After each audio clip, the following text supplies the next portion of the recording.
pastor, o pão da vida, a porta pra entrar, ressurreição, videira real, caminho, verdade.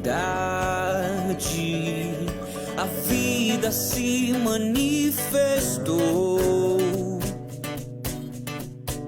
como um de nós se fez, a si mesmo esvaziou, o seu sangue derramou, servo sofredor, a luz do mundo, promessa viva que se cumpriu, palavra que nos leva das trevas à luz. A escuridão não venceu.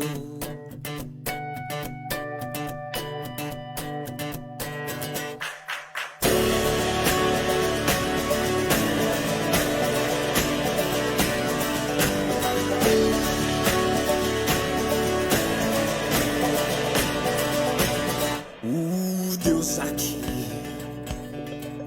o verbo que se encarnou, a glória do Pai, o começo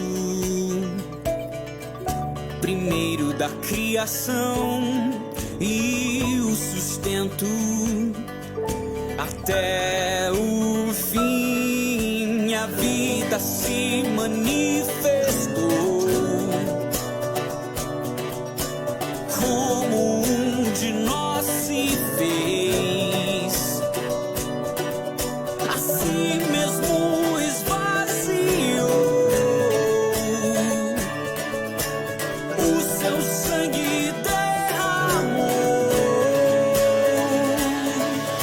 servo sofredor, a luz do mundo, promessa viva que se cumpriu, palavra que nos leva das trevas à luz. A escuridão não venceu.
Irmãos, graça e paz, estamos dando início a mais um culto de louvor e adoração ao Senhor, nosso Deus, pois só Ele é digno de toda a honra e de toda a glória.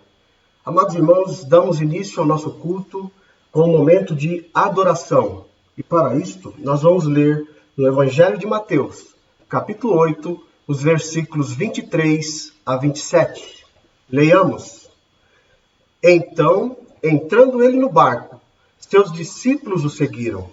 E eis que sobreveio no mar uma grande tempestade, de sorte que o barco era varrido pelas ondas. Entretanto, Jesus dormia. Mas os discípulos vieram acordá-lo, clamando: Senhor, salva-nos, perecemos.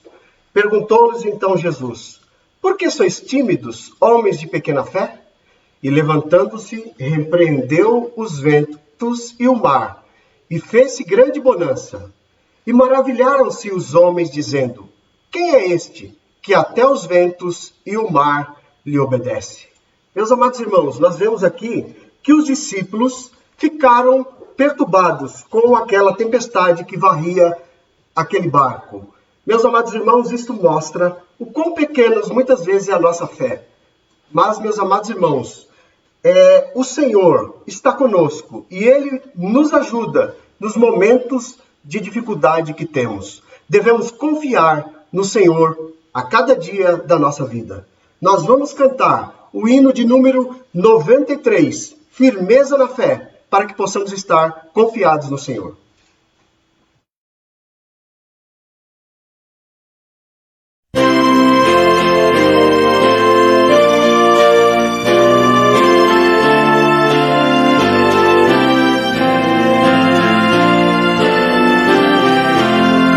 Somente ponho a minha fé na graça excelsa de Jesus, no sacrifício remidor, no sangue do bom Redentor.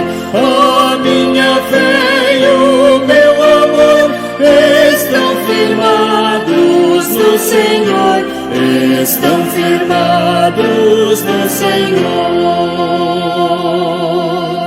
Se não lhe posso a faz viver, é pela fé que vou viver. Em cada transe a suportar, eu hei de nele confiar. A minha fé e o meu amor estão firmados no Senhor, estão firmados no Senhor. A sua graça é muito real, abrigo traz no temporal. Ao vir cercar-me a tentação, me fortalece sua mão. A minha fé e o meu amor estão firmados no Senhor, estão firmados no Senhor.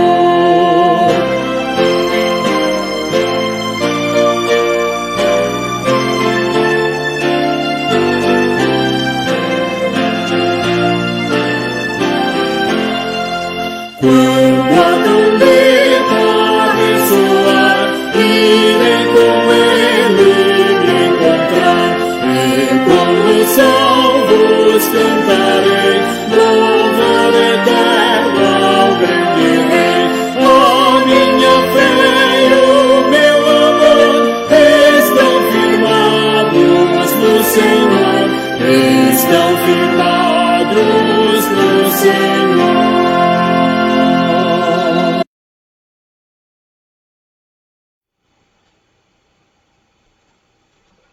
Agora iremos fazer uma oração de adoração ao Senhor nosso Deus. Oremos. Senhor nosso Deus e nosso Pai, nós queremos te adorar, ó Senhor. Neste momento te adoramos, porque o Senhor é o único e verdadeiro Deus. O Deus que criou todas as coisas, o Deus que governa todas as coisas, governa o universo, Pai. O Senhor está no controle de tudo e nada escapa das tuas mãos, ó Pai. Neste momento nós te adoramos, nós te bendizemos pela tão grande salvação que o Senhor nos deu através da morte de teu Filho amado Jesus Cristo.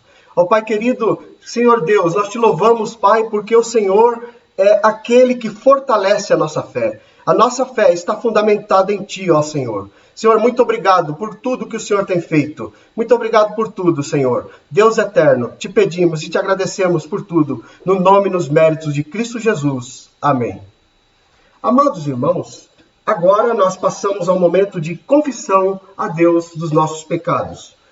Leiamos em João, Evangelho de João, capítulo 14, os versículos 20 a 23. Naquele dia, vós conhecereis que eu estou em meu Pai, e vós em mim, e eu em vós. Aquele que tem os meus mandamentos e os guarda, esse é o que me ama. E aquele que me ama será amado por meu Pai. e eu também o amarei e me manifestarei a ele. Disse-lhe Judas, não Iscariotes: de onde procede, Senhor, que estás para manifestar-te a nós e não ao mundo? Respondeu Jesus: se alguém me ama, guardará a minha palavra, e meu Pai o amará, e viremos para ele, e faremos nele morada. Amados irmãos, nós vemos aqui a prova do discípulo, do verdadeiro discípulo. Qual é o verdadeiro discípulo? O verdadeiro discípulo é aquele que guarda a palavra de Deus. Nós iremos agora cantar o hino 177, Firme nas Promessas.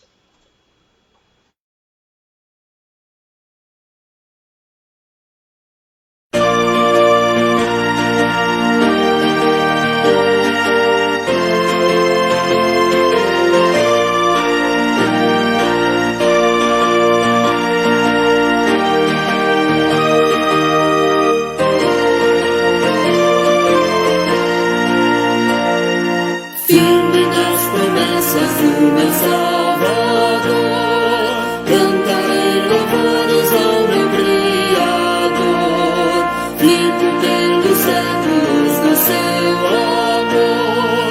Firme nas promessas de Jesus, firme, firme, firme nas promessas de Jesus, meu Mestre.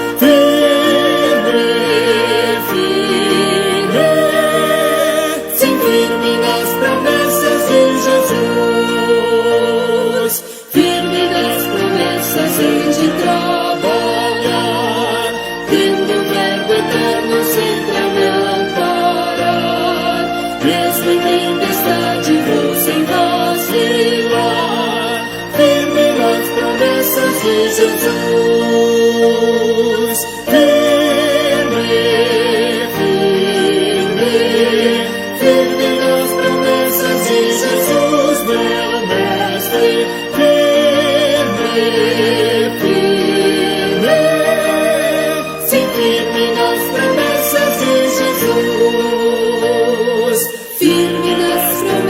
sempre vejo assim, purificação no sangue para mim, plena liberdade já desfruto enfim, firme nas promessas de Jesus, firme, firme, firme nas promessas de Jesus, meu Mestre,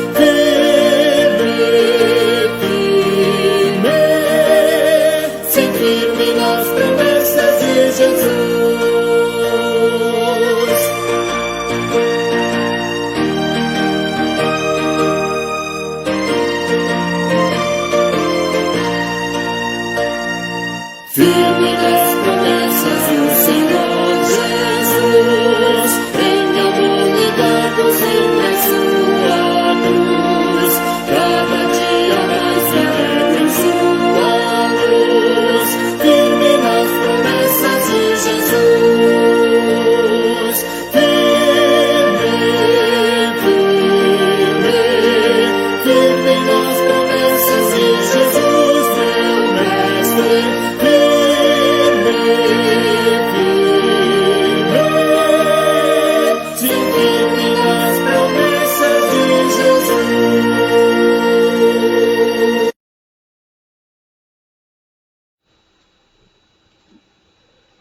Vamos fazer uma oração? Oremos. Senhor nosso Deus, nosso Pai que estás nos céus, nós reconhecemos, ó Pai, que somos falhos e pecadores.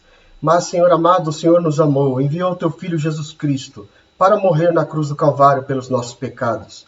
E nesse momento, Pai, o nosso coração derrama de alegria, porque o Senhor amado, o Senhor nos salvou com uma tão grande salvação. Senhor, te agradecemos, ó Senhor, pela tão grande salvação, a qual o Senhor nos deste através de Teu Filho Jesus Cristo.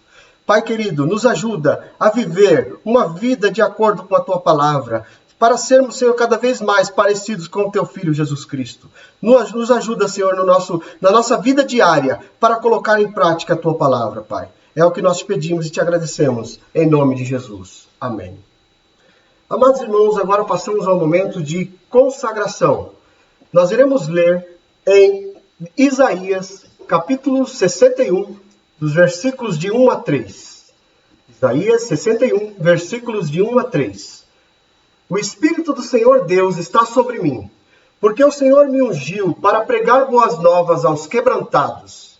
Enviou-me a curar os quebrantados de coração, a proclamar libertação aos cativos e a pôr em liberdade os algemados, a apregoar o ano aceitável do Senhor e o dia da vingança do nosso Deus, a consolar todos os que choram e a pôr sobre os que em Sião estão de luto uma coroa em vez de cinzas, olhos de alegria em vez de pranto, veste de louvor em vez de espírito angustiado, a fim de que se chamem carvalhos de justiça, plantados pelo Senhor para a sua glória. Amém. Amados irmãos, agora nós iremos passar um momento de cântico com os nossos irmãos Felipe e Jéssica.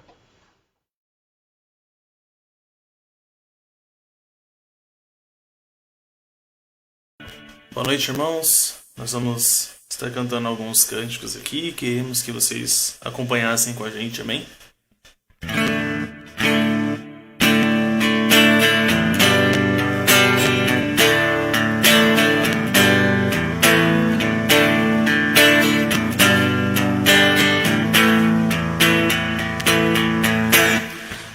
Hoje é tempo de louvar a Deus. Em nós agora habita o seu Espírito. Então é só cantar e a Cristo exaltar, e sua glória encherá este lugar. Vem louvar,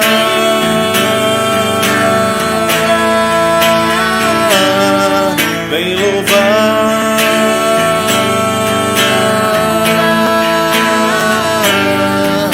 no meio dos louvores Deus habita, e é seu prazer cumprir o que nos diz. Então é só cantar e a Cristo exaltar, e sua glória encherá este lugar. Vem louvar,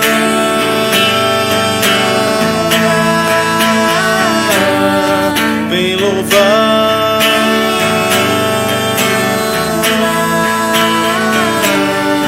vem louvar,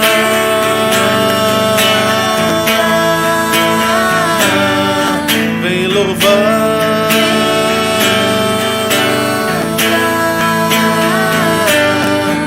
vem louvar.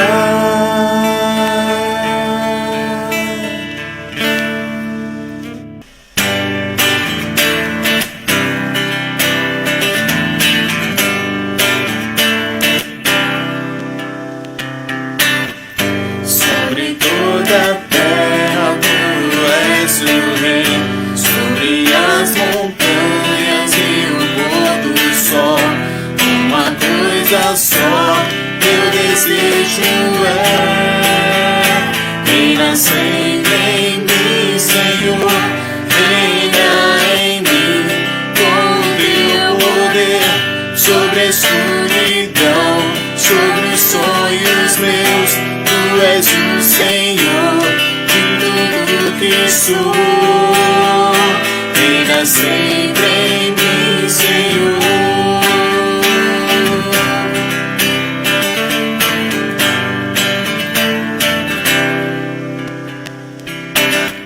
Sobre o meu pensar, tudo que eu falar, faz-me refletir a beleza que há em ti. Tu és para mim mais que tudo aqui. Reina sempre em mim, Senhor, reina em mim, com o seu poder, sobre a escuridão, sobre os sonhos meus. Tu és o Senhor de tudo sou. Reina sempre em mim, Senhor. Reina sempre em mim, Senhor. Reina sempre em mim, Senhor.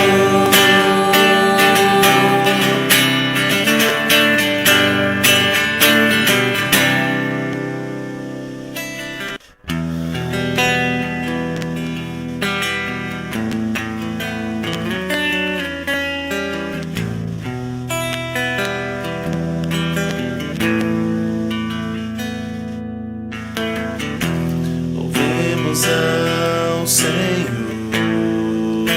Louvemos ao Senhor. Louvemos ao Senhor. Adoremos no seu santo monte, nosso amado Pai, seu nome é santo. Louvemos ao Senhor. Louvemos ao Senhor. Louvemos ao Senhor.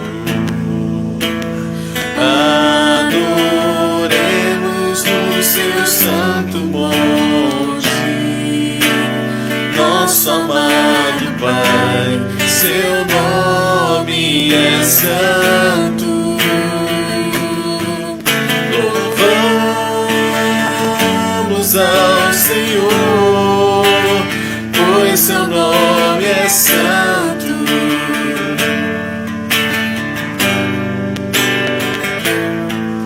Louvamos ao Senhor, pois seu nome é santo.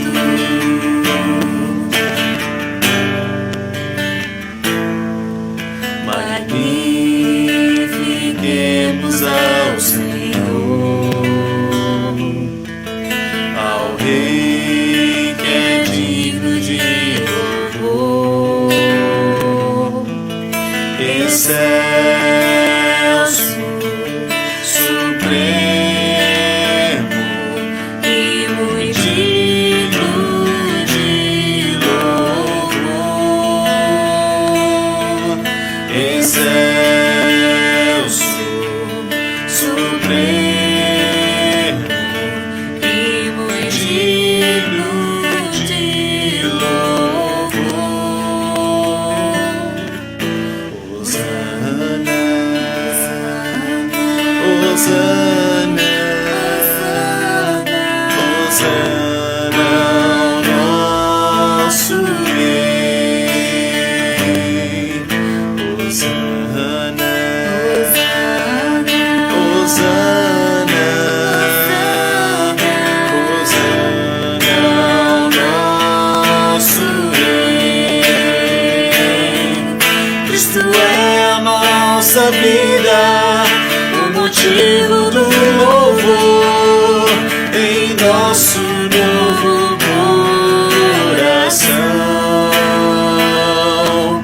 Pois morreu a nossa morte, pra vivermos sua vida, nos trouxe grande salvação.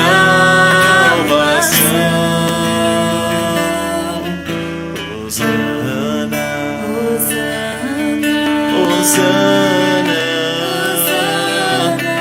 Hosana ao nosso Rei. Hosana, Hosana, Hosana ao nosso Rei. Amém. Deus abençoe os irmãos.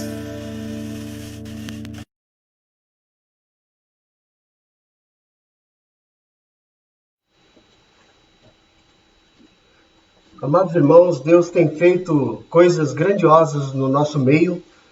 Deus tem dado livramento aos nossos amados irmãos. Deus tem aberto portas de emprego, mesmo no momento de pandemia que o mundo atravessa. E por isso nós somos gratos a Ele. E, meus amados irmãos do dizimista, procure o nosso amado irmão André para entregar seus dízimos, suas ofertas. E nós iremos agora orar, fazer uma oração de gratidão a Deus pelos dízimos e ofertas. Oremos. Senhor nosso Deus e nosso Pai, queremos te agradecer, Pai, por tudo que o Senhor tem feito em nossas vidas, pelos livramentos dados aos nossos amados irmãos. Senhor, te agradecemos, Senhor amado, as portas de emprego que o Senhor tem dado aos nossos irmãos, Senhor, por coisas grandiosas, Senhor. Ó Deus amado, continua nos ajudando, nos abençoando. Ó Deus amado, nos conduzindo, Senhor. E, Senhor, também nos ajuda, Pai, para que possamos dar testemunho por onde passamos, no nosso trabalho, na nossa escola, em todos os lugares, que possamos mostrar a identidade de Cristo Jesus. Pai querido, te pedimos por tudo e te agradecemos, no nome de Jesus. Agora nós vamos, amados irmãos, ao momento de edificação, que é o momento da palavra de Deus. Nós vamos ler em João, capítulo 8, os versículos 31 a 38. Diz assim: Disse, pois, Jesus aos judeus que haviam crido nele: Se vós permanecerdes na minha palavra, sois verdadeiramente meus discípulos. E conhecereis a verdade, e a verdade vos libertará. Responderam-lhe: Somos descendência de Abraão, e jamais fomos escravos de alguém. Como dizes tu, sereis livres? Replicou-lhes Jesus: em verdade vos digo, todo que comete pecado é escravo do pecado. O escravo não fica sempre na casa, o filho sim, para sempre. Se, pois, o filho vos libertar, verdadeiramente sereis livres. Bem sei que sois descendências de Abraão, contudo procurais matar-me, porque a minha palavra não está em vós. Eu falo das coisas que vi junto de meu pai. Vós, porém, fazeis o que vistes em vosso pai. Meus amados irmãos, nós somos a igreja de Deus. E a igreja é o corpo de Cristo.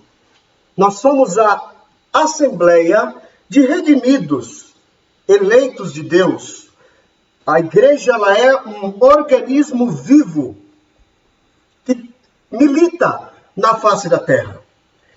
Mas, meus amados irmãos, a igreja também ela é uma organização abolicionista. Meus amados irmãos, muito se fala hoje em dia em liberdade, democracia, é uma palavra muito frequente nos nossos dias. E a igreja é uma comunidade de libertos e livres. O poder do evangelho propõe uma total e plena libertação. E essa libertação, ela não é só do espírito, ela é completa. É uma libertação do corpo e da alma, é uma libertação social e espiritual. A igreja, ela é uma disseminadora e promotora da libertação humana, da verdade e da justiça. Meus amados irmãos, você tem pregado esta liberdade através do Evangelho de Cristo? A igreja, ela possui uma função profética. E qual é essa função profética da igreja? A função profética da igreja é denunciar o pecado e anunciar aos homens a justiça de Deus. Somente o Senhor Jesus liberta o homem do seu vil pecado e o transforma numa nova criatura, segundo a imagem de Cristo Jesus, segundo a imagem de Deus. Essa deve ser a nossa palavra, a nossa pregação, neste mundo perverso, neste mundo caído no pecado. Essa deve ser a nossa mensagem, que o nosso Deus, ele transforma o homem numa nova criatura, ele liberta o homem e faz deste homem uma imagem de Deus. Esta foi a grande questão entre o Senhor Jesus e os judeus, que alegavam ser filhos de Abraão. E, meus amados irmãos, quando nós vemos o Evangelho de João, e nós estamos vendo isso, nessa série de pregações aí, no Evangelho de João, que se iniciou em janeiro, no mês de janeiro, nós estamos vendo, meus amados irmãos, que no livro de João, no Evangelho de João, Jesus condena a fé instável. Jesus condena uma fé não confiável. Jesus condena uma fé falsa. E nós vemos no Evangelho de João, quando lemos, que muitos seguiam a Jesus por causa dos milagres que ele fazia. Olha o que diz aí em João, capítulo 2, e os versículos 23 a 25. Olha o que diz. E estando ele em Jerusalém, durante a festa da Páscoa, muitos, vendo os sinais que ele fazia, creram no seu nome. Mas o próprio Jesus não se confiava a eles, porque conhecia a todos. E não precisava de que alguém lhe desse testemunho a respeito do homem, porque ele mesmo sabia o que era a natureza humana. Então veja, meus amados irmãos, que as pessoas seguiam Jesus por causa dos sinais que ele fazia. Veja também, João capítulo 4 e o versículo 48. Veja lá. Então Jesus lhes disse: se porventura não virdes sinais e prodígios, de modo nenhum crereis. Então veja, meus amados irmãos, e você pode encontrar no Evangelho de João várias partes em que Jesus mostra que aquelas pessoas seguiam a Jesus por interesse, por pura e simplesmente interesse. Meus amados irmãos, nós não podemos seguir a Jesus por interesse, de forma nenhuma. E eu pergunto para você nesta noite, qual tem sido a sua motivação? Qual é a motivação que tem te feito ir à igreja? Qual é a motivação que fez você ligar a sua internet e assistir esse culto? A sua motivação é por causa de bênçãos materiais? É porque você quer ver sinais? Ou a sua motivação é o amor que você tem a Jesus Cristo? Esta é uma pergunta que você deve responder para você. Meus amados irmãos, não que os sinais e milagres não poderiam levar as pessoas a ter uma fé genuína. Sim, poderia. Mas esse não era o grande objetivo. Tanto é que o próprio Evangelho de João nos informa que os sinais que Jesus fez levou as pessoas a crer. Olha lá o capítulo 10 e o versículo 38 de João. Mas se faço e não me credes, crede nas obras, para que possais saber e compreender que o Pai está em mim e eu estou no Pai. Então, Jesus não condena, Não condena, a Bíblia não condena crer por causa das obras que Jesus faz. Mas esse não pode ser o grande objetivo, o nosso grande objetivo. Não, o nosso grande objetivo, nós temos que ser movidos pelo amor que temos por Cristo e sua obra. A motivação de seguirmos a Cristo deve ser o nosso amor por Ele, e não apenas os milagres que Ele realiza. Meus amados irmãos, no versículo de número 31, Jesus vai nos dar a característica do verdadeiro discípulo. Veja aí no versículo 31. Disse, pois, Jesus aos judeus que haviam crido nele: se vós permanecerdes na minha palavra, sois verdadeiramente meus discípulos. Mas antes, meus amados irmãos, o texto enfatiza os judeus. E por que o texto aqui enfatiza os judeus? Será que era só os judeus que estavam ali, naquele meio? Não. Jesus, ali o texto, João enfatiza os judeus. Por quê? Para distinguir os judeus dos galileus e dos outros estrangeiros, que eram mais rápidos para crer em Jesus. Veja, os judeus, que eram da linhagem de Israel, o povo da aliança, tinham mais dificuldades de crer em Jesus. E tanto é que até hoje eles estão esperando o Messias e não creram em Jesus. Não creram em Cristo Jesus como o Messias, o enviado de Deus.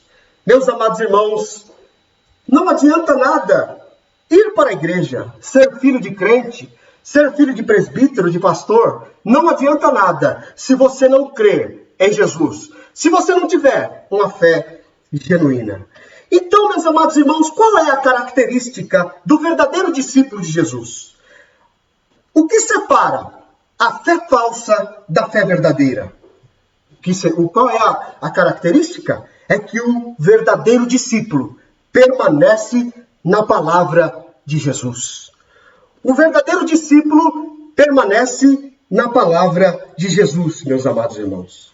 Então, meus amados, em suma, a perseverança é a marca da verdadeira fé.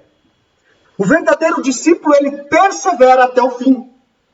Os verdadeiros discípulos, o crente genuíno, ele permanece na palavra de Deus. O verdadeiro discípulo, ele permanece no ensino da palavra de Deus. O verdadeiro discípulo, ele procura obedecer a palavra de Deus. O verdadeiro discípulo, ele procura entender a palavra de Deus. O verdadeiro discípulo procura praticar a palavra de Deus. Meu querido amado irmão, você que está nos assistindo aqui pela internet, você tem procurado obedecer a palavra de Deus? Você tem procurado entender a palavra de Deus? Você tem procurado colocar a palavra de Deus em prática na sua vida? Se você não tem dado ênfase à palavra de Deus na sua vida, se você não tem colocado a palavra de Deus como primeiro lugar na sua vida, você precisa orar e pedir misericórdia a Deus, porque ainda você não é um verdadeiro discípulo de Jesus. Você precisa pedir misericórdia a Ele. Você precisa se arrepender. Você precisa de Jesus nesta noite. Meus amados irmãos, nada abala a confiança do discípulo em Jesus e em sua palavra. Meus amados irmãos, olha o que diz aí em 2 João, capítulo 1, e o versículo 9. Todo aquele que ultrapassa a doutrina de Cristo e nela não permanece, não tem Deus. O que permanece na doutrina, esse tem tanto o Pai como o Filho. Meus amados irmãos, a palavra de Deus não tem rodeios. O caminho é céu e inferno. Não tem meio termo. Ou você segue a Deus ou o mundo. Os dois não têm condições de servir. Ou serve um ou outro. Ou você agrada um ou a outro. Meus amados irmãos, uma outra característica do verdadeiro discípulo é que o verdadeiro discípulo, ele persevera, porque é Deus quem o faz perseverar. O verdadeiro discípulo, ele vai até o fim. Embora surjam as dificuldades, as tribulações, os vendavais da vida, esse discípulo, ele permanece até o fim, porque é Deus quem o faz perseverar até o fim. Em Jeremias, no capítulo 32 e o versículo 40, diz lá: farei com eles aliança eterna, segundo o qual não deixarei de lhes fazer o bem, e porém o meu temor no seu coração, para que nunca se apartem de mim.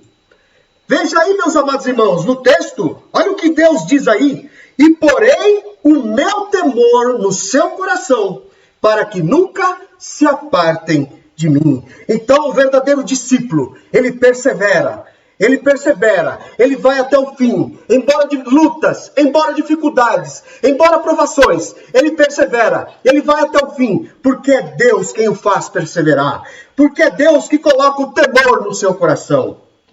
Filipenses capítulo 1 e versículo 6, Paulo diz assim: estou plenamente certo de que aquele que começou boa obra em vós há de completá-la até o dia de Cristo Jesus. Meus amados irmãos, o Deus que começou em você a boa obra, a obra da santificação, esse Deus, ele não é incompetente, ele não para no meio do caminho, esse Deus vai até o fim. Esse Deus, um dia, o glorificará. E tenha certeza, meu amado irmão, que você, que é o verdadeiro discípulo, não há de perder a salvação, porque é Deus que faz você perseverar. É Deus que me faz perseverar. É Deus que faz você perseverar. É Deus que nos faz ir até o fim. Então, meus amados irmãos, a característica do verdadeiro discípulo de Jesus é que o verdadeiro discípulo de Jesus persevera. Ele guarda a palavra de Deus. O verdadeiro discípulo guarda a palavra de Deus. Se vós permanecerdes na minha palavra, sois verdadeiramente meus discípulos. Você tem perseverado na palavra de Deus? Você tem permanecido na palavra de Deus? Se você não tem permanecido, meu irmão, você precisa ser regenerado. Você precisa nascer de novo. Você precisa ter um coração transformado. Peça a Deus, peça misericórdia, porque só Ele pode mudar o homem. Só Ele pode transformar a sua vida e a minha vida. Meus amados irmãos, também cada um de nós somos também um meio de perseverança um do outro. Cada discípulo é um meio de perseverança de outro discípulo. Olha o que diz em Hebreus, no capítulo 3 e o versículo 13. Pelo contrário, exortai-vos mutuamente cada dia, durante o tempo que se chama hoje, a fim de que nenhum de vós seja endurecido pelo engano do pecado. Então, meu amado irmão, quando um irmão vir até você e te exortar, e disser para você que você não está no caminho direito, e ele te exortar e te aconselhar na palavra de Deus, não fique bravo, não fique revoltado. Tenha aqui esse irmão como uma pessoa enviada de Deus para te exortar, para te fazer perseverar, porque nós somos um meio de perseverança um do outro. Cada discípulo é um meio de perseverança um do outro. E aí eu pergunto para você, meu irmão, você que tem visto muitas vezes um irmão andando pelo caminho errado, você tem ido até ele e tem o exortado? Você tem falado da palavra de Deus para ele? Também seremos cobrados por isso. Fale, exorte, fale. Se você está vendo um irmão que está num caminho tortuoso, andando numa direção errada, diga a ele, pela palavra de Deus, que ele precisa se consertar, que ele precisa mudar de caminho, que ele precisa mudar a sua vida. Porque somos um meio de perseverança um do outro. Meus amados irmãos, também o conhecimento da verdade traz libertação. Versículo 32. E conhecereis a verdade, e a verdade vos libertará. Meus amados irmãos, nesse versículo, Jesus, ele cita a lei para aqueles homens. Por se tratar de judeus, Jesus ali cita a lei. Por quê? Porque o judaísmo ensinava que o estudo da lei tornava o homem livre. Então, o ensino da lei ensinava que o estudo da lei tornava o homem livre, né? Então, Jesus, e conhecereis a verdade, e a verdade vos libertará. Então, Jesus está falando para ele, olha, o que a lei dizia, o que a lei diz que torna o homem livre é a verdade, e essa verdade sou eu, era Cristo, né? Então, conforme já pregado aí, nessa série de pregações do Evangelho de João, o Evangelho de João insiste que a lei aponta para Jesus. Ele vem insistindo. O objetivo aqui do Evangelho de João é mostrar que Jesus é Deus. E o Evangelho de João insiste que a lei aponta para Jesus. Olha só o que diz em João, capítulo 5, versículos 39 e 46. Jesus diz lá, examinai as Escrituras, porque julgai ter nelas a vida eterna. E são elas que testificam de mim. Porque se de fato cresceis em Moisés, também creríeis em mim, porquanto ele escreveu a meu respeito. Então, meus amados irmãos, a verdade é Jesus. Jesus estava falando para aqueles homens judeus que a verdade era ele, que a lei de Moisés apontava para ele. A lei de Moisés dizia que o estudo da lei libertava o homem, e a lei apontava para Jesus. Então, a verdade que liberta é Jesus. Você já tem encontrado a Jesus na sua vida? Você tem a verdade de Jesus na sua vida? Você já encontrou, já teve um encontro real com Jesus? Jesus, que é a verdade, é o Senhor da sua vida e Salvador da sua vida? Senão, você precisa buscar a Jesus. E, meus amados irmãos, esse conhecimento da verdade não é só um conhecimento intelectual, mas também um compromisso moral, um compromisso prático, né? Esse conhecimento não pode ser somente teórico. Aqueles homens, aqueles religiosos, eles tinham um conhecimento da lei, um conhecimento teórico.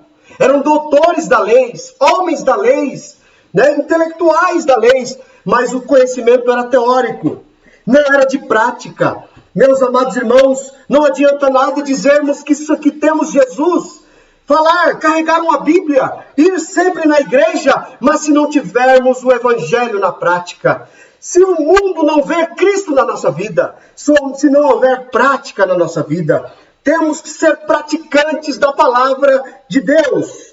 Em João, no capítulo 15 e versículo 14, Jesus diz assim: vós sois meus amigos, se fazeis o que eu vos mando. Então, para ser amigo de Jesus, só é amigo de Jesus aqueles que fazem o que ele manda. Prática, precisa de prática. Praticar a palavra de Deus. O que Jesus manda está na sua palavra, na Bíblia.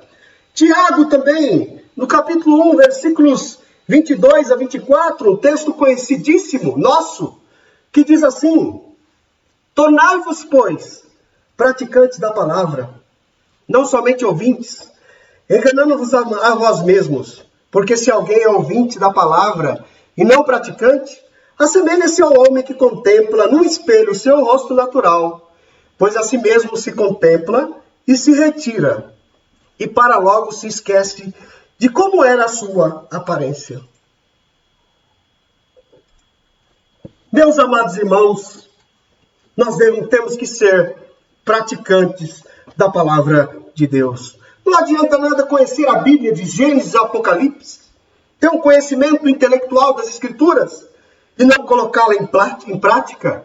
Não adianta nada os homens não ver que eu e você somos o sal da terra e a luz do mundo. Precisamos ter uma vida prática do Evangelho. Precisamos ter uma vida prática da palavra de Deus. Você tem praticado a palavra de Deus? Você tem colocado em prática da palavra de Deus? Oxalá que todos os amados irmãos que estão nos assistindo neste momento, que todos sejam praticantes da palavra de Deus. Que todos sejam sal da terra e luz do mundo. Meus amados irmãos, o conhecimento de Cristo e sua palavra traz-nos libertação. O conhecimento de Cristo e sua palavra traz liberdade. Quando nós vemos a história da Reforma Protestante, nós vemos que os reformadores viviam no jugo pesado do romanismo. E quando Lutero viu leu lá na Bíblia que que o homem era justificado pela fé, aquilo foi a mesma coisa que quebraram correntes, as algemas foram quebradas. Meus amados irmãos, por quê? Porque o conhecimento de Cristo e de sua palavra traz-nos libertação, traz-nos liberdade.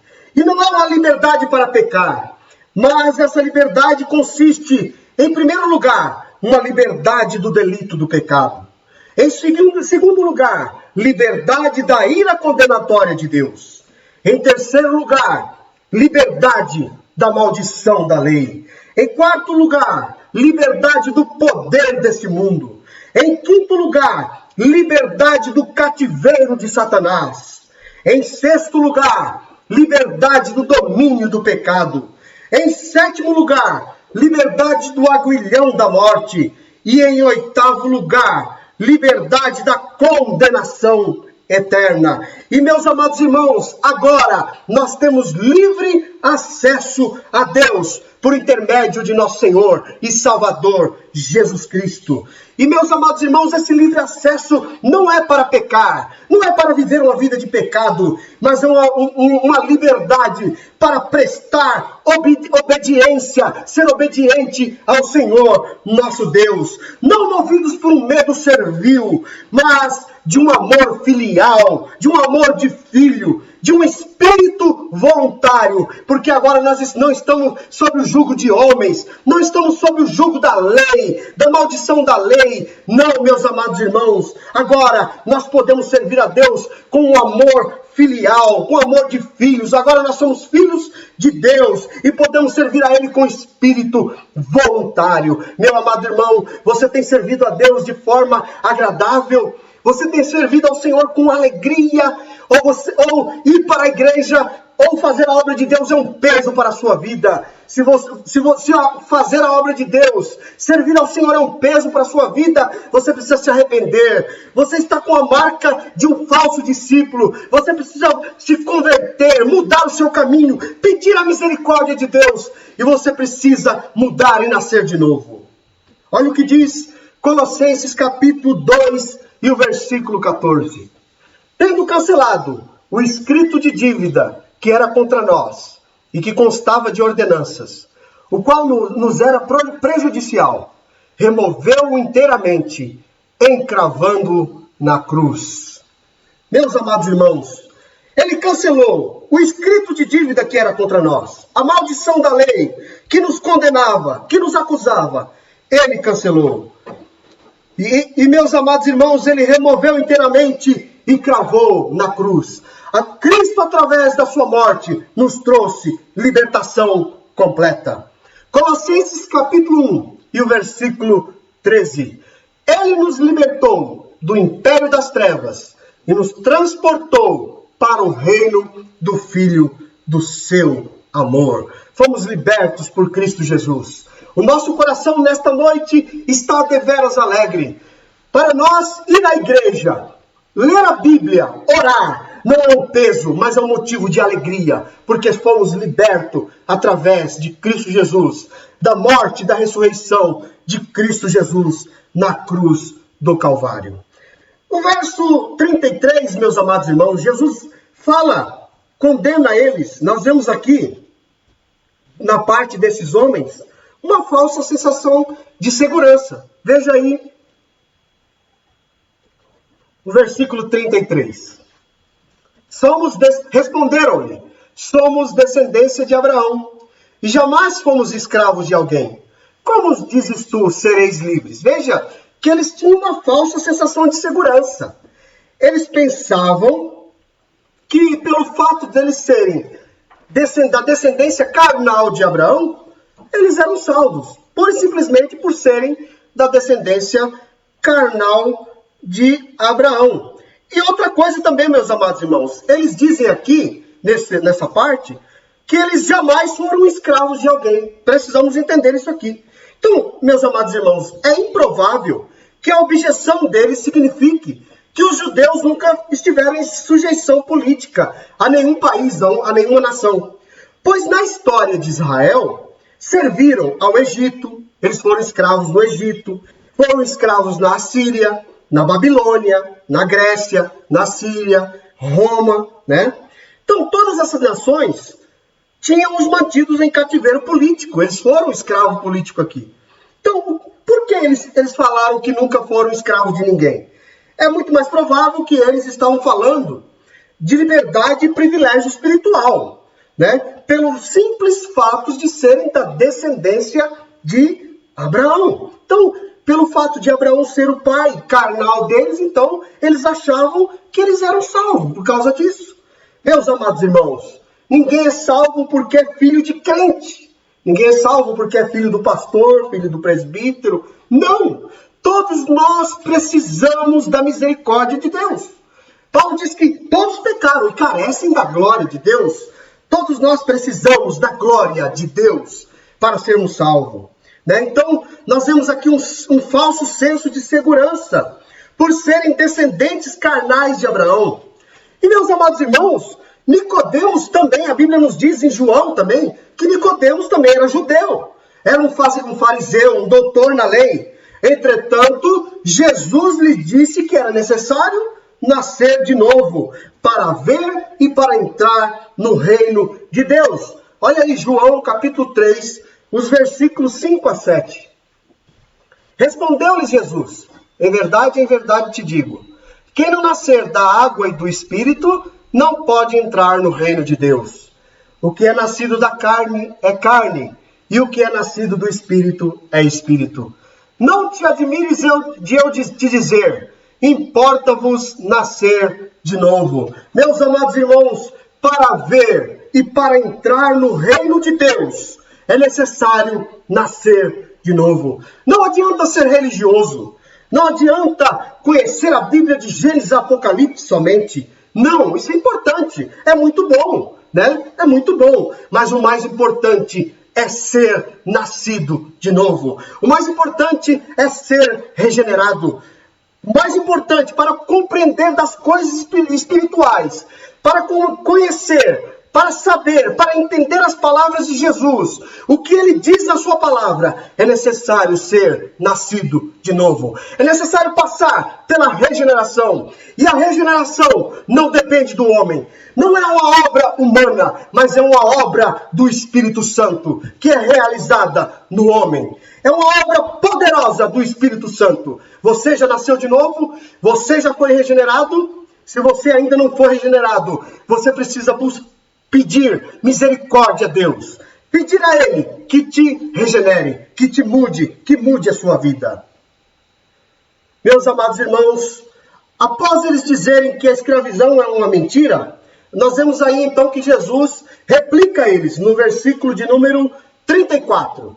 Replicou-lhe Jesus: em verdade vos digo, todo que comete pecado é escravo do pecado. Então, após eles dizerem que a escravidão é uma mentira, Jesus diz que quem comete pecado é escravo do pecado. E é escravo por quê? Porque comete, aqui nessa parte aqui, ó, comete, quando Jesus diz que aquele que comete pecado, esse comete aqui é viver, é uma vida de prática no pecado. Cometer aqui é viver na prática do pecado. Isso, João, lá em 1 João, capítulo 3, os versículos 4, 8 e 9, ali nos mostra isso. Diz assim: todo aquele que pratica o pecado também transgride a lei, porque o pecado é a transgressão da lei. Aquele que pratica o pecado procede do diabo, porque o diabo vive pecando desde o princípio. Para isso se manifestou o Filho de Deus, para destruir as obras do diabo. Todo aquele que é nascido de Deus, olha aqui, não vive na prática de pecado, pois o que permanece nele é a divina semente. Ora, esse não pode viver pecando, porque é nascido de Deus. Então, meus amados irmãos, quando Jesus diz assim que aquele que pecar aqui é viver na prática do pecado. Então ele diz aqui que aquele que vive na prática do pecado é filho do diabo. Não nasceu de novo, não foi regenerado. Então, meu amado ouvinte, você que está nos assistindo, se você não nasceu de novo, se o pecado lhe traz satisfação, se você tem se acostumado com a vida de pecado, você carece da glória de Deus. Você carece da misericórdia de Deus. Você precisa ser regenerado. Você precisa nascer de novo. Meus amados irmãos, e viver na prática do pecado é estar debaixo do pecado. É estar condenado e morto pelo pecado. Paulo, em 1 Coríntios, no capítulo 15, e o versículo 56, ele nos diz assim: o aguilhão do pecado, o aguilhão da morte é o pecado, e a força do pecado é a lei. Então, meus amados irmãos, é necessário nascer de novo. Então, havia uma falsa sensação de segurança da parte dele. Então, Jesus aqui, diz aqui que eles estavam vivendo uma vida de mentira. Eles estavam vivendo uma vida de engano, tá? Então, a escravidão aqui na qual Jesus se refere é a vida na prática do pecado. Jesus estava falando de coisas espirituais. Eles estavam entendendo coisas materiais, das coisas carnais. Mas Jesus estava falando, levou eles para um plano espiritual. Jesus estava falando de coisas espirituais. E eles não estavam entendendo nada, porque eles estavam falando de coisas carnais, das coisas terrenas. Então, meus amados irmãos, Jesus aqui define a escravidão como um tipo de mentira. Quando ele diz lá que a verdade vos libertará, Jesus está dizendo que eles estavam vivendo na mentira. E só a verdade, que era ele, que era Jesus, poderia libertar eles daquela mentira em que eles estavam vivendo. Viu, amados irmãos, é uma mentira. A vida deles era uma mentira. Por que era uma mentira? porque o homem está sendo enganado, eles estavam sendo enganados por sua natureza pecaminosa. O homem sem Deus, o homem sem Jesus, ele vive uma vida de mentira. Por quê? Porque ele vive uma vida de engano. Ele é enganado por sua natureza pecaminosa, que ignora Deus, que nunca crê em Deus, que nunca teme a Deus, que faz o homem crer na criatura em vez do Criador, em suas próprias obras, confia em sua própria glória e em sua própria sabedoria, em sua própria justiça. Então o homem, ele vive uma mentira por causa disso. Ele é enganado por causa disso, porque ele nunca teme a Deus. Ele crê na criatura em vez do Criador. Ele crê na sua própria glória. Ele acredita mais na sua própria sabedoria do que na sabedoria de Deus. Meu amado irmão, em quem você tem confiado? Você tem botado a sua confiança no seu curso superior, naquele diploma que você colocou na parede, ou a sua confiança está em Jesus? Ou a sua confiança está em Deus? Em quem você tem depositado a sua confiança? Em quem você tem colocado a sua confiança? Coloque a sua confiança em Jesus. Não em homens, não em homem, mas em Deus. Ponha a sua confiança em Deus. Meus amados irmãos, o cativeiro do pecado é a forma mais agressiva de escravidão. É isso que Jesus estava dizendo a eles. Olha aí o verso 34. Replicou-lhes Jesus: em verdade vos digo, todo aquele que comete pecado é escravo do pecado. Meus amados irmãos, aqui Jesus está falando, olha, a maior escravidão não é a escravidão política. A maior escravidão não é ser escravo de uma outra nação. A maior escravidão que um homem pode passar, que um homem pode ter, que um homem pode sofrer, é a escravidão do pecado. É a forma mais opressiva e mais agressiva de escravidão. É a escravidão do pecado. Por que, meus amados irmãos, a escravidão do pecado é a forma mais agressiva e opressiva? Porque a pessoa fará tudo o que a sua concupiscência carnal determinar. Essa pessoa fará tudo o que o diabo sugerir. Portanto, o cativeiro máximo, a escravidão máxima, não é a escravidão a um sistema político ou econômico, mas a viciosa escravidão ao fracasso moral, à rebelião contra Deus que nos fez. A maior escravidão é viver em constante rebelião contra Deus que nos fez. Em outras palavras, Jesus estava dizendo àqueles homens que o senhor mais déspota e perverso não era César, mas uma rebelião contra Deus. Uma rebelião contra o Deus que nos fez. Viver uma vida de um vergonhoso egocentrismo. Viver uma má e escravizante devoção às coisas criadas. Se você é escravo do seu carro, do seu trabalho, se você é escravo da sua posição social, você precisa se arrepender. Você precisa se voltar para Deus. Você precisa pedir misericórdia a Deus. Porque você está sendo escravizado por essas coisas. E a maior escravidão é a escravidão do pecado. Mas, meus amados irmãos, eles não entendiam nada. Eles não estavam entendendo nada. Porque Jesus estava falando para eles de coisas espirituais. E eles eram carnais. Jesus estava falando de coisas espirituais e aqueles homens estavam não entendendo nada porque eles eram carnais. Você tem entendido o que Deus tem falado para você? Você entendeu hoje de manhã o que Deus falou para você na escola dominical através da sua palavra? Você tem entendido nessa série de pregações no livro de João? Você tem entendido o que Deus tem falado para você? Você tem procurado aplicar a palavra de Deus à sua vida? Se você tem procurado colocar a palavra de Deus, parabéns, meu amado irmão. Parabéns. Você tem vivido como um verdadeiro discípulo. Mas, se você tem vivido na prática do pecado, se você tem vivido uma vida totalmente fora da palavra de Deus, lamento informá-lo, você ainda continua como um escravo do maior ser que pode escravidar o homem, que é o pecado. Você ainda está sob o jugo do pecado e você precisa ser liberto. E é só Jesus Cristo que pode te libertar. Se jogue nesta noite aos pés da cruz. Peça misericórdia a Cristo. Peça misericórdia a Ele, pois só Ele pode te libertar do poder do pecado. Meus amados irmãos, Jesus estava falando de coisas espirituais, mas aqueles homens eram carnais. Eles estavam cegos espiritualmente. Estavam com a sua mente fechada para o que Jesus estava falando.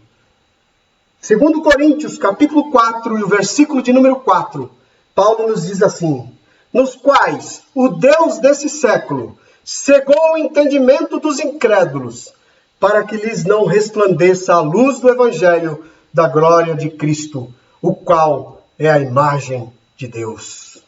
Muitas vezes nós perguntamos, por que nós pregamos o Evangelho?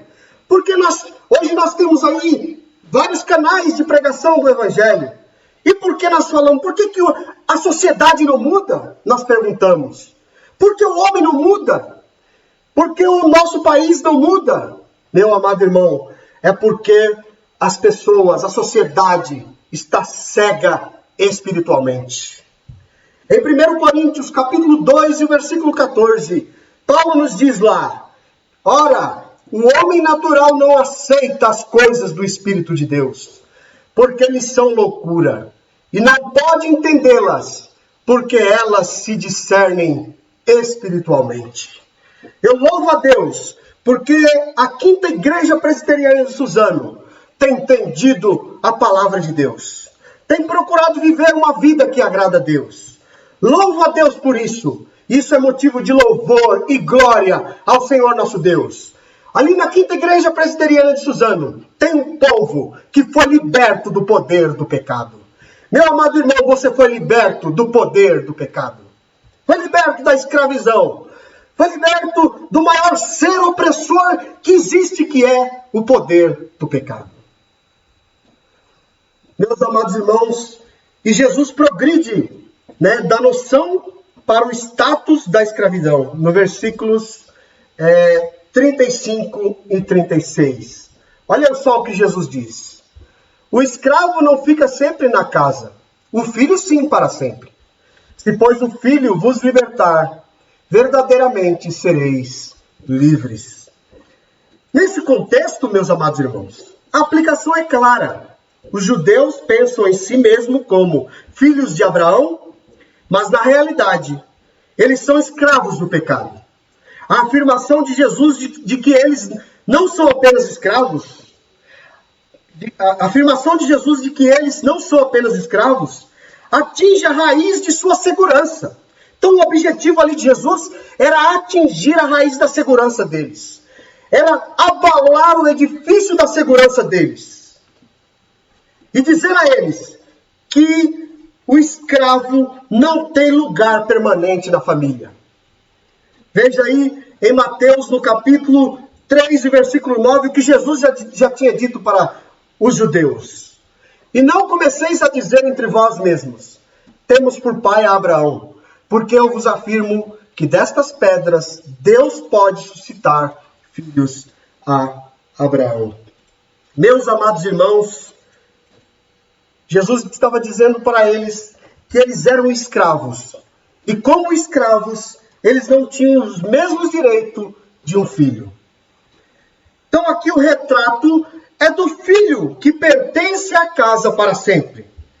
E Jesus não só desfruta dos direitos inalienáveis como filho de Deus, mas exerce plena autoridade investida pelo Pai. E veja, meus amados irmãos, que nesses versículos 35 e 36 aqui de João 8, nós vemos aqui a palavra filho e não filhos. Está no singular. Ali Jesus está se referindo a ele mesmo, o Filho de Deus, né? O Filho de Deus.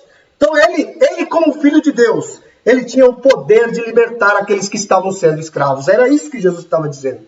Que ele como Filho de Deus, ele tinha a autoridade de libertar aqueles que estavam sob o jugo do pecado. Era isso que Jesus estava dizendo. Olha o que ele nos diz lá em João, capítulo 3 e o versículo 35.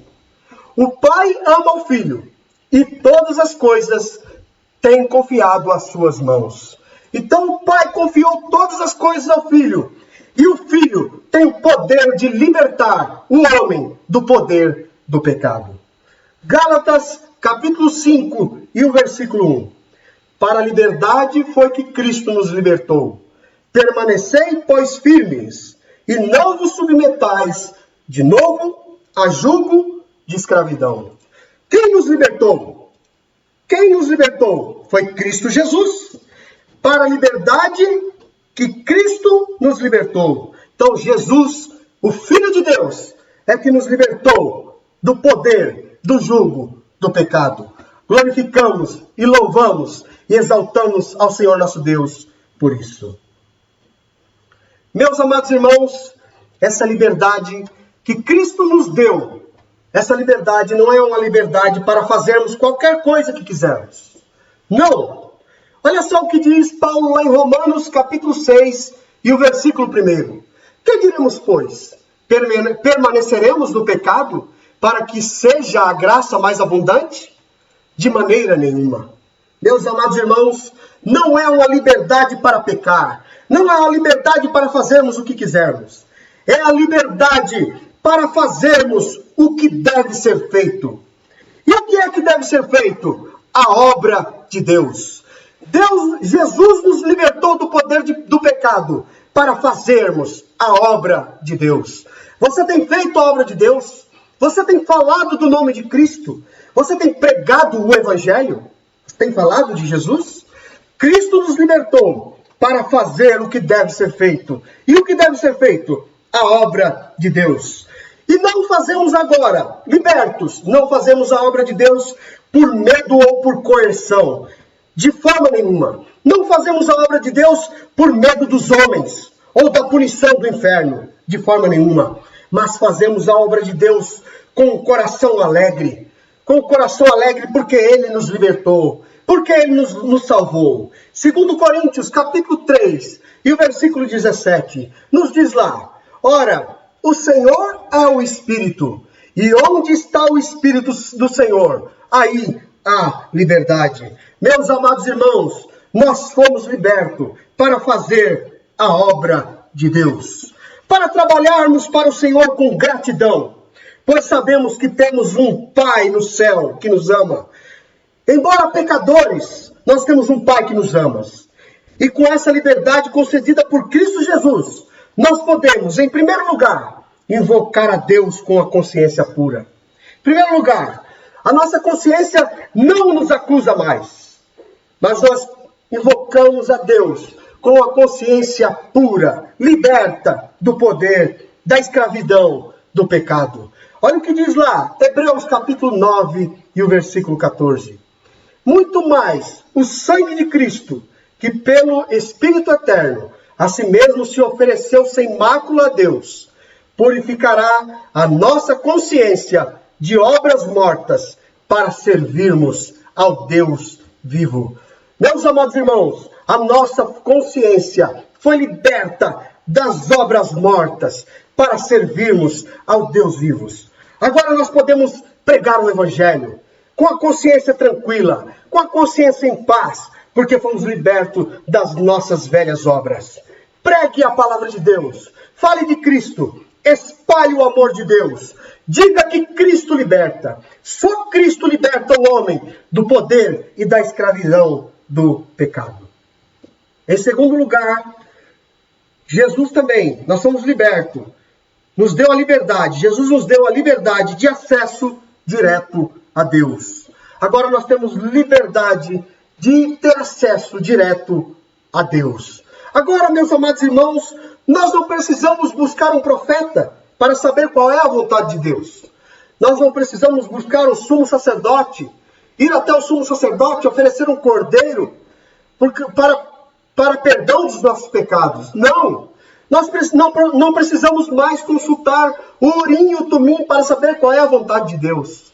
Não! Agora nós podemos orar a Deus, porque temos acesso direto a Deus, ao trono da graça. Hebreus capítulo 10, e o versículo 19. Tendo, pois, irmãos, intrepidez para entrar no Santo dos Santos pelo sangue de Jesus. Somos libertos. Essa liberdade por Cristo Jesus, concedida por Cristo Jesus, nos dá acesso direto a Deus. Temos acesso agora ao Santo dos Santos, ao trono de Deus, pelo sangue de Jesus Cristo. Essa liberdade concedida pelo Filho de Deus resulta agora uma filiação divina. Agora nós somos filhos de Deus. Somos filhos de Deus, podemos dizer. Somos co-herdeiros com Cristo. Jesus Cristo é o nosso irmão mais velho. Nós agora podemos dizer que somos filhos de Deus, adotados na família de Deus, na família divina. Gálatas capítulo 4, versículos 6 e 7. E porque vós sois filhos, enviou Deus ao nosso coração o espírito de filho, que clama, Abba, Pai.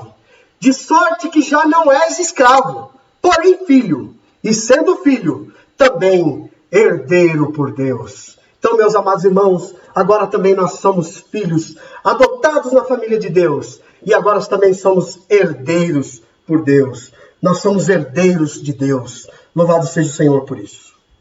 Meus amados irmãos, Jesus também diz a eles que ser descendentes de Abraão era um aspecto de menor interesse e importância. Jesus enfatiza muito isso aí, no versículo 37. Bem sei que sois descendência de Abraão, contudo, procurais matar-me, porque a minha palavra não está em vós. Jesus diz assim, olha, eu sei que vocês são descendentes carnais de Abraão. No entanto, vocês são assassinos, porque vocês procuram me matar. Eu sei que vocês são descendências de Abraão, mas vocês são escravos do pecado. O pecado reina na vida de vocês. Vocês são homicidas, porque vocês querem me matar. É isso que Jesus diz. Então, ser descendente de Abraão não tinha valor nenhum. Era isso que Jesus estava mostrando para eles. Meus amados irmãos, Jesus mostra a eles que a conduta deles não atestava a descendência espiritual de Abraão. Porque a conduta deles era uma conduta assassina. Quando eles eram confrontados com a verdade. Quando eles eram confrontados com a verdade, eles ficavam enraivecidos, nervosos, e mandavam matar os seus opositores. Então, eles não eram descendentes de Abraão. Descendente de Abraão é todo aquele que é nascido de Deus. Quando seus preconceitos religiosos fundamentais são questionados, eles se tornavam assassinos. Era isso que Jesus estava dizendo a eles. E João, ao longo do seu evangelho, vem registrando essa índole assassina dos judeus. Os irmãos têm visto nessa série de pregação, no evangelho de João, essa índole assassina dos mestres religiosos da época de Jesus. Dos religiosos da época de Jesus, dos judeus. Olha só em João, no capítulo 7, versículo 25, nós podemos ver isso. Diziam alguns de Jerusalém, não é este aquele a quem procuram matar? O versículo 32, João 7, o versículo 32. Os fariseus, ouvindo a multidão murmurar estas coisas a respeito dele, juntamente com os principais sacerdotes, enviaram guardas para o prenderem. Então veja, o instinto deles era assassino. Eles se gabavam da descendência de Abraão, mas não havia mudança de vida neles. Quando alguém os confrontava, quando alguém falava contra a mentira que eles pregavam, a mentira que eles viviam, eles mandavam prender, eles mandavam matar, porque a índole deles era assassina. Então, meus amados irmãos, no versículo de número 38, finalizando, aqui nós vemos um contraste entre o pai de Jesus e o pai dos judeus. Jesus aqui apresenta um contraste que há entre o pai daqueles homens e o pai de Jesus. Vejamos aí no versículo 38. Eu falo das coisas que vi junto de meu pai. Vós, porém, fazeis o que vistes em vosso pai.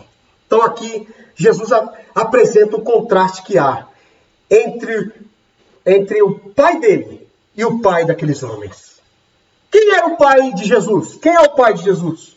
O pai de Jesus é Deus. E o pai daqueles homens?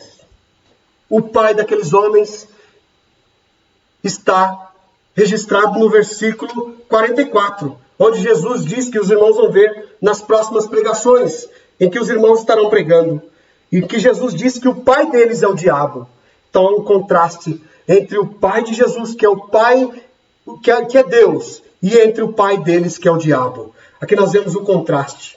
Então, meus amados irmãos, Jesus diz para eles aqui Jesus está dizendo, o meu pai é verdadeiro. O pai de vocês é mentiroso, porque o pai de vocês é o pai da mentira. É isso que Jesus está querendo dizer para eles. Eu sou filho do Deus verdadeiro. Portanto, tudo o que falo é verdadeiro. É isso que Jesus está dizendo para eles.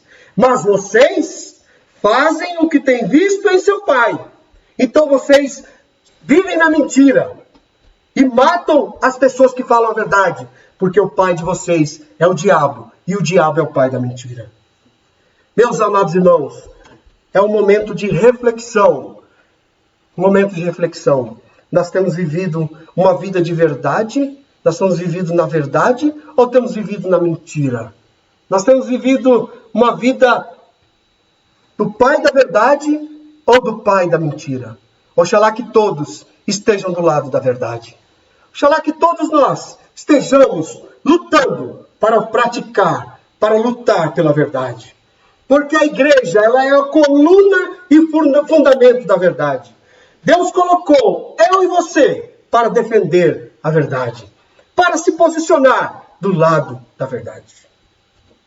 Então, meus amados irmãos, e Jesus, ele veio para desfazer a mentira. Jesus veio para desfazer a mentira. E ele nos colocou como seus discípulos também para batalharmos em prol da verdade e lutarmos contra a mentira. Veja aí em 1 João, capítulo 8, a parte B do versículo. Diz assim: para isto se manifestou o Filho de Deus, para destruir as obras do diabo.